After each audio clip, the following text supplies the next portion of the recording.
On today's show, we are here to answer another burning question concerning the Dallas Stars going into the 22-23 season. Today, we focus on the defensive side of the ice. We know that the Stars have struggled to score from the blue line in recent seasons, but will that trend finally change with the arrival of new head coach Pete DeBoer and with the emergence of Miro Heiskanen as the number one defenseman? We'll cover all of that on today's episode of Locked On Stars. You're Locked On Stars, your daily podcast on the Dallas Stars. Part of the Locked On Podcast Network, your team every day.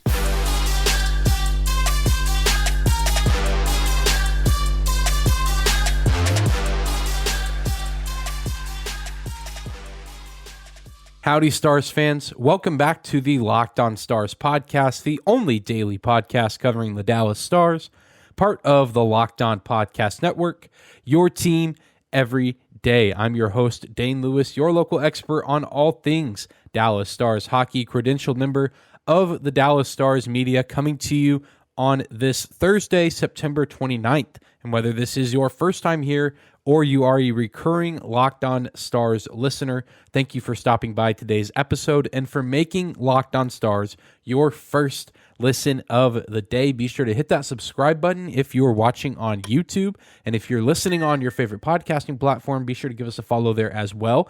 Please rate and review the show. Give us 5 stars if you like what you hear. Just takes a couple seconds and helps the podcast reach a new and broader hockey audience. And of course, you can find us on social media as well at Locked On Stars on Twitter and Instagram, and my personal Twitter account at Dane_Lewis. But let's jump right into today's episode, talking about another burning question going into the season for this Stars squad. And like I said in the open, we are shifting our attention to the blue line. It is no secret that the Dallas Stars have really struggled over the past few seasons, especially the past couple of campaigns, to really get some consistent offensive production from the blue line. We know that offense in general has been hard to come by from this team, but you look at the recent NHL champions, especially the Colorado Avalanche here in 2022, you can't help but notice how effective and active their defensemen were. It wasn't just Cale Makar. They had plenty of other guys as well, whether it was Johnson, whether it was Manson, Taves, so on and so forth. Plenty of guys contributing from the blue line to help generate offense and help their respective team score a plethora of goals, eventually propelling them to winning the championship. But the Dallas Stars have struggled offensively at forward, which, we've talked about some and probably will continue to talk about leading into the season. But also the defenseman seems to have taken a dip in the statistics category. And now John Klingberg, the face of the Dallas Stars defensive corps over the past several seasons, has headed out west to Southern California, a member of the Anaheim Ducks. And, there was a recent article that came out from him, or an interview with him from Eric Stevens, who covers the Ducks and the LA Kings for The Athletic. And he gave some look into kind of what John Klingberg was experiencing his last few seasons in Dallas and some of his frustrations with the way things were maybe run a little bit under coach Rick Bowness. And Saad Yousuf, who covers the Dallas Stars for The Athletic, was sharing and retweeting a lot of these quotes from this article from John Klingberg that really drove home the fact that, John Klingberg, while he was maybe hoping to stay in Dallas, was not very happy with the way he was being utilized, as well as maybe some of the other defensemen in this Rick Bowness system. One of the quotes from the article saying, "I feel I'm an engine and I want to drive plays. There was not enough where we did that. Instead, we just hunkered down and it was about not getting scored on." Again, that is a quote from John Klingberg in an interview with Eric Stevens of The Athletic, who covers the Ducks and the Kings. So if you want more info on that, be sure to go check out that article on The Athletic's website. But I think that kind of, if we're going to talk about can the defense produce for the Stars this season, we have to look at where they were this past season. And the big part of that is, the loss of John Klingberg, but also just looking at how he did, as well as many other players as well on this Stars roster. Really just a lack of overall production offensively from this Dallas Stars team. And there were some things that Rick Bowness did well as coach, but I don't think that he utilized his defensemen very well. And I definitely agree with John Klingberg. He talks about the hunkering down and playing to not get scored on. We talked about that a lot last season. There were several games where it felt like the Stars were not necessarily playing to win. They were playing to not lose. And I think that was a huge aspect of the game is, having the defensemen play a lot more conservative on the offensive side of the ice as if to not get burned. And obviously you want to be smart and, precise and, you want to strategize what you do with your defensemen on the blue line in the offensive zone. But at the same time, it's high risk, high reward. There is a chance that maybe you're going to get burned every now and then defensively.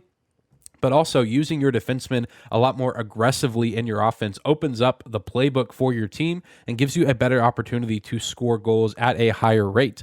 And so many people credited Klingberg's decline to playing in Rick Bowness' system, and there's a lot of people who think that he could see an uptick in numbers playing with the Anaheim Ducks with new teammates and a new system there.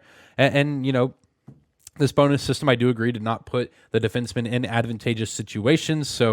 But it wasn't just Klingberg. I mean, there's guys that, had been factors either for the Stars offense as defensemen or for other respective teams.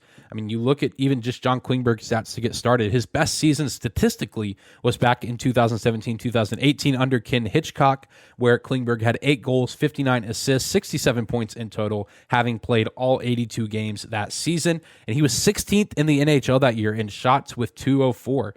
This most recent season under Rick Bowness, John Klingberg only scored 6 goals, 41 assists, and 47 points in 74 games played. So you can factor in that he only played 74 games instead of the 82, but that's still the majority of the season. But instead of being top 20 in shots from defensemen, John Klingberg ranked 52nd in the National Hockey League with shots with 139, 204 in his best season in 17-18, and only 139 shots in the 21-22 campaign. And again, you can factor in that he missed around 8 games last season, but still, you would expect a guy like John Klingberg, who, in his own words, has been an engine, has been a playmaker for this team. You would expect him to get more shots on net, and I think that he was being prevented from doing so and being likely at times being told not to do so, to not be so aggressive offensively. And I think that really takes away from the kind of player that John Klingberg is. And now this Dallas team, they had a more successful outing in 2021-2022 than they did in the 17-18 season. They didn't make the playoffs in 2018, but they did make the playoffs in 22. But it certainly really was not a credit to the offensive play from the defensemen. It was really more a credit to the goaltending, the actual defense, and the top line of the Stars. And there were several reasons why the Stars and Rick Bowness moved on from each other, but I do think one of the biggest factors of it was the lack of production from the defensemen. I mean, it wasn't just John Klingberg. Miro Heiskanen, while dealing with mononucleosis, that factors into it, felt a little bit held back and felt like he wasn't being able to open up as much offensively. Ryan Suter recorded 48 points in 69 games played with the Wild in 2019-2020, and even saw a dip in his numbers,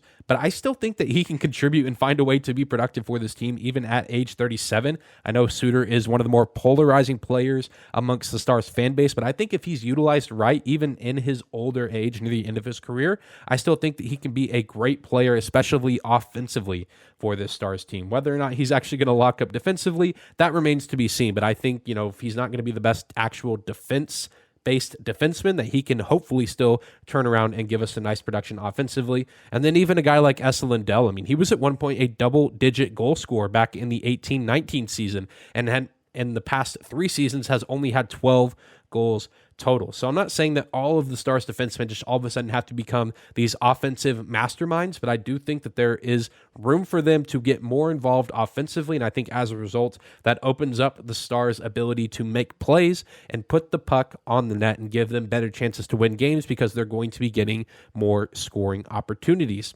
Well, coming up next, we will shift our focus from the Rick Bowness system to the Pete DeBoer system and talk about what DeBoer has done over the years to put his defenders in great positions to have fantastic statistical seasons. Today's episode of Locked On Stars is brought to you by our friends at BetOnline. BetOnline.net is your number one source for your football betting info this season. Find all of the latest player developments, team matchups, news, podcasts, and in-depth articles and analysis on every game that you can find. And as always, BetOnline remains your continued source for all your sports wagering information with live betting and up-to-the-minute scores for every sport out there. BetOnline is the fastest and easiest way to check in on all of your favorite games and events, including the MLB postseason, MMA, boxing, and golf, as well as the start of the NBA and NHL seasons. Head to betonline.net or use your mobile device to learn more about the trends and action happening around the sports world. BetOnline.net is where the game starts. All right, let's take a moment now and talk about Pete DeBoer and what he could potentially bring to this Dallas Stars team to make the defenseman more productive offensively. But before we do that, thank you guys again for making Locked On Stars your first listen of the day. Hit that subscribe button on YouTube, follow on your favorite podcasting platform, all that good stuff. Let's talk about DeBoer, the DeBoer effect. He has come to Dallas with hopes of restoring the offensive production for this team, both with the forwards, but especially the defensemen. I mean, we've talked about some of the forwards already, Sagan, Pavelski. We expect those guys to have big offensive seasons to produce and, at least make life difficult for the opposing defenses and goalies. But the defensemen also desperately need to get involved for this Stars squad going forward. And historically, there's been some great players that have played under Pete DeBoer that have had great seasons and even award-winning seasons at some points. You look at probably the most notable defenseman to play for Pete DeBoer in now Carolina Hurricane, Brent Burns, but longtime San Jose Shark.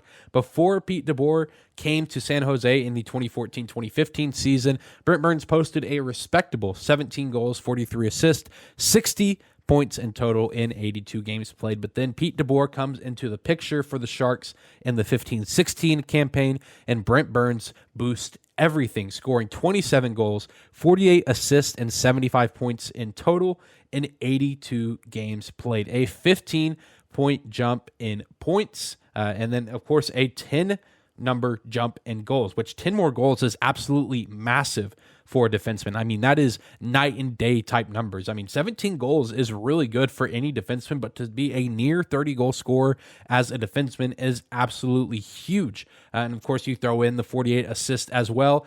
Being almost a point per game player, 75 points in 82 games is great for a defenseman, but that wasn't even the peak of Brent Burns under Pete DeBoer. The following seasons, we saw 76 points from Brent Burns. We saw 67 points. We saw 83 points. He actually won the Norris Trophy during the 2016-2017 campaign. So maybe there's potential that we could see a Norris Trophy winner with the Dallas Stars. I know that there's been a lot of talk that Miro Heiskanen certainly will be in that conversation for winning that award sooner rather than later, maybe this season.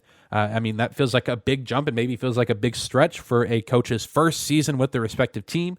But Miro Heiskanen is already, I think, a proven defenseman. He's already leagues ahead of where many other defensemen are in their careers right now. And I think playing in a system like Pete DeBoer's, where the defensemen are set up for success to go out and score 20 to 25 goals in a season, I think Miro Heiskanen is very capable of that.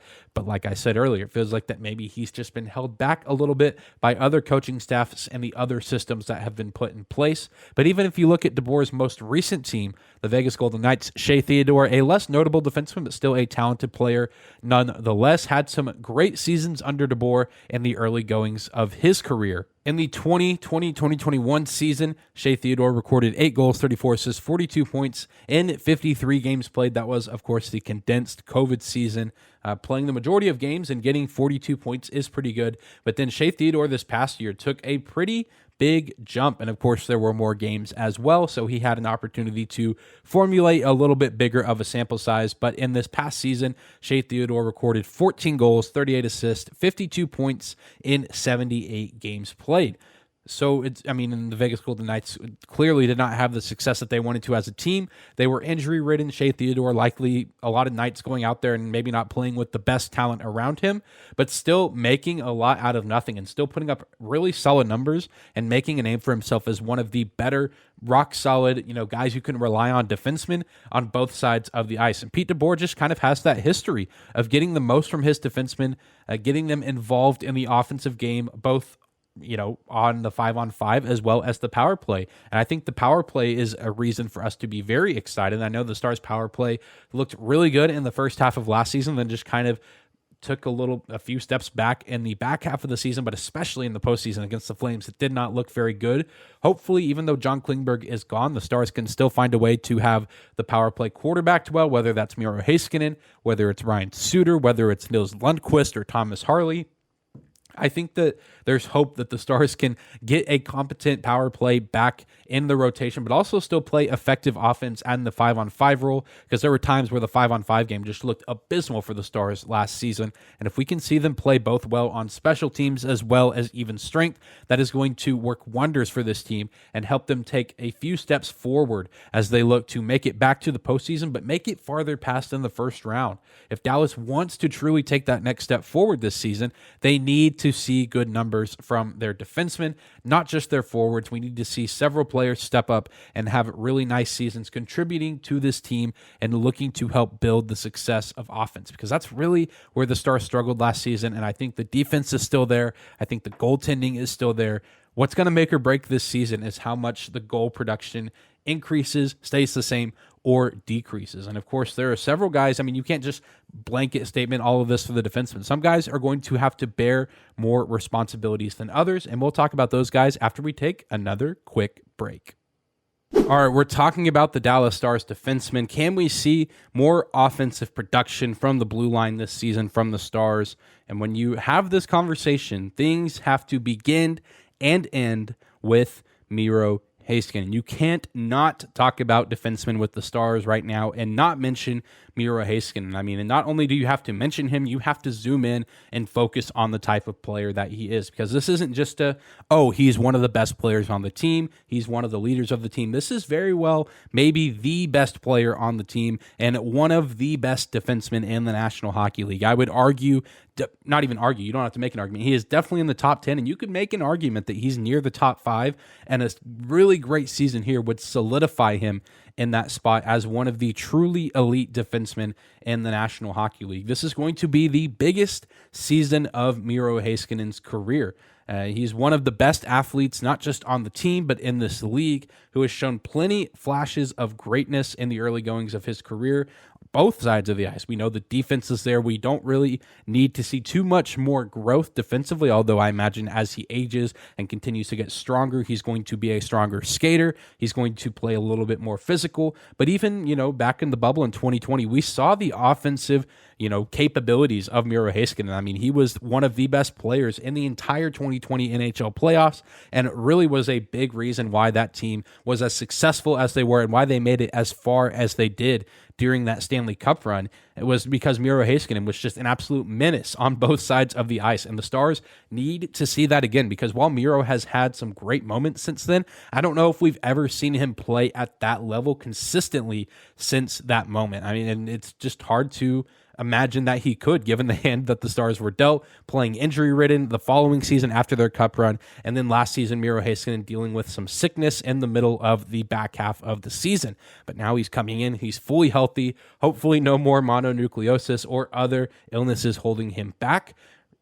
But with Miro Heiskanen, as great as he is supposed to be this season, I don't think the pressure is going to be too much for him. He has several years of experience in this league. I think he's ready to take that next step, to take that jump and be the number one guy on the blue line for the Stars this season. But it cannot be just him. We need to see big things from Heiskanen. We need to see him likely separate himself from the pack as the number one guy on the team. But other guys do need to step up. Although the success does begin and end with Miro Heiskanen, the Stars have paid him. He's a great player for this team, but the other guys also need to rally around him and find ways to contribute to this team on both sides of the ice. We need to see Ryan Suter and Esa Lindell really take on the role of being veterans. Although they're not the number one guys on this team, they still are a veteran presence for this locker room, for this club, and they can still make an impact out on the ice. I know that that's easy to say sitting here before the season, before we see them make a bad play or make a mistake, but we need to see those guys be a consistent presence for this team.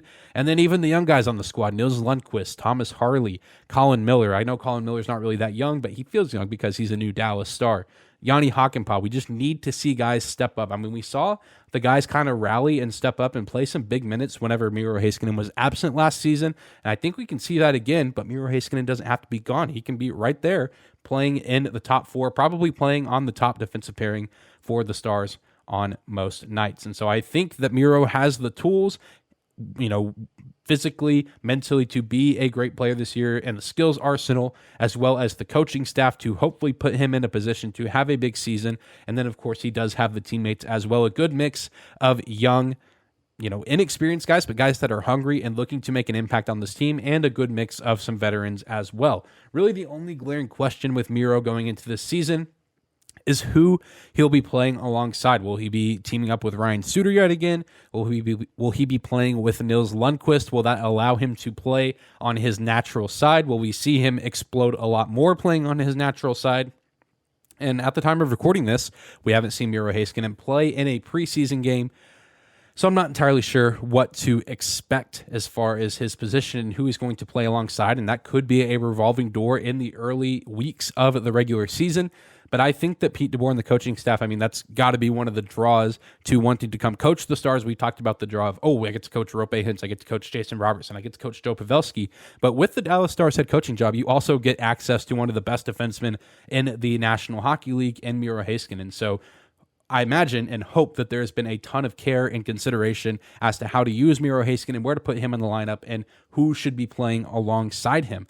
Similar to John Klingberg at his best, I think Miro needs to be used to drive plays and create offense with his shot and be the engine of this team like John Klingberg was whenever he was at his peak here with the Stars. So likely he will score plenty of goals in this system, but I think that there's also a great opportunity for him to set up his forward, set up his teammates for success with some shots on goal that either his teammates can tip in or deflect with their bodies, or just get a nice rebound opportunity. I, for one, cannot wait to see Miro Heiskanen take the ice this season. He's maybe my favorite player to watch on the ice for the Stars team. Roope Hintz, also very exciting. Jason Robertson, exciting.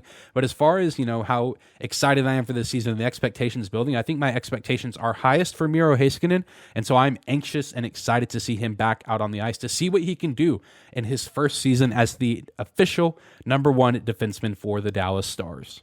But that's going to do it for today's episode of Locked On Stars. Thank you so much again for tuning in, for making us your first listen of the day. Remember to hit that subscribe button if you're watching on YouTube. Help us get to 1,000 subscribers by the end of 2022.